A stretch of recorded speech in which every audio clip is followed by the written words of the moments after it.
Hi guys! Welcome to Jeff Sarsari channel. Ang video natin ngayon ay tungkol sa mga common page replacement policies na ginagamit ng ating mga operating systems. Sana ay maging informative enough ito para sa inyo para somehow mas maintindihan ang mga replacement policies na ginagamit ng ating operating systems. Kung may mga request kayong tutorials for programming, huwag mahihiyang mag-comment. At kung nagustuhan ninyo naman yung video, please don't forget to like it and subscribe para sa mga bagong updates. Ito na. Okay. So, ang topic natin ay page replacement policies. Pero bago tayo pumunta dun sa mga replacement policies, kailangan muna tayo maging familiar with some terms like page, frame, page fault, and page hit. Ang mga page, pag sinabi nating page, ito yung mga logical addresses generated by our CPU. Yung frame naman is the physical memory address na nasa ating RAM. Page fault, nangyayari ito kapag may ina-access ang ating program sa memory pero wala pa siya sa physical memory. Okay? Kapag may ina-access na page sa memory pero hindi pa siya loaded dun sa may physical memory, though, so ang tawag doon ay page fault. Page hit naman is kapag may ina-access na program pero loaded na siya sa memory. Okay?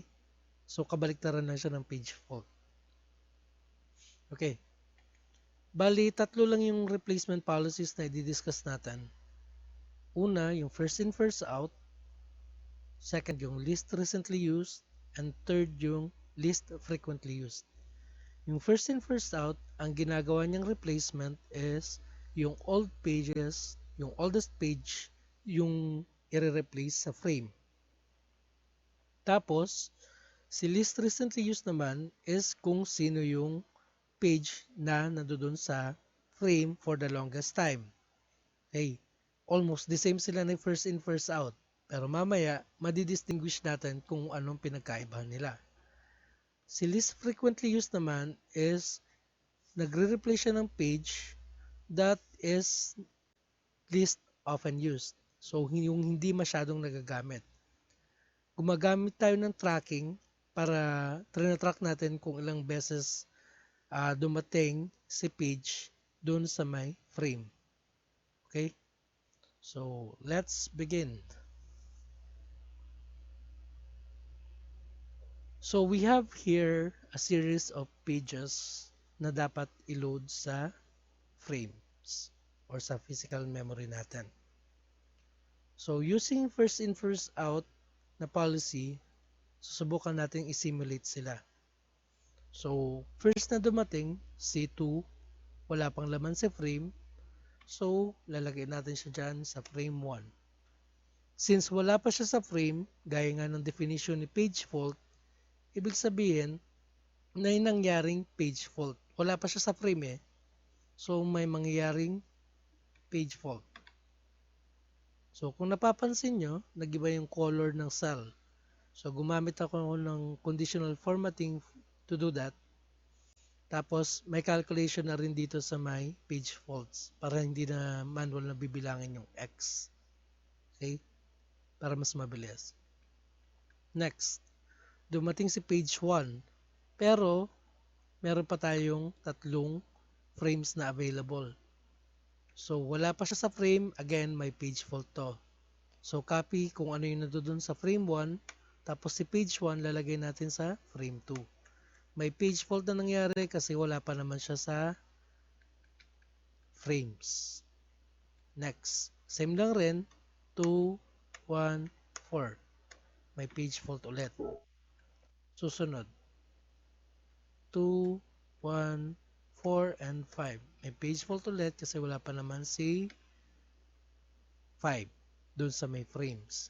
Next, 6. Okay. Using first in first out, since puno na yung frame natin, kailangan na tayo mag-replace. So, ang unang dumating is si 2. Siya rin yung pinaka-oldest. So, replace natin siya with 6. Copy yung frame 2, frame 3, frame 4. May page fault na nangyari kasi may replacement na nangyari at saka wala pa naman si page 6 dun sa frames. So, X again. Next, si 3. So, 6 bago lang siya. Si 1 yung pinakaluma, so siya yung marireplace. Then 4 at 5. X ulit. Kasi may page fault. Same lang. Ganun lang siya. So, hanggang sa dulo, ganun lang gagawin natin. Hanapin lang natin kung sino yung pinakamatagal na nandun sa frame. So, 6, bago lang siya, dalawa lang. Si 3, isa lang. Si 4 ang pinakamatagal. So, i-replace siya ni 1 at saka 5. So, may page fault ulit. Next, dumating ulit si 2, 6, 3, 1. Obviously, si 5 yung pinakamahaba or pinakamatagal. X ulit. Next, si 4. This time, si 6 na ang pinakamatagal dun sa frames. So, 4, 3, 1, 2. May page fault ulit. Dumating si 5 ulit. So, 4.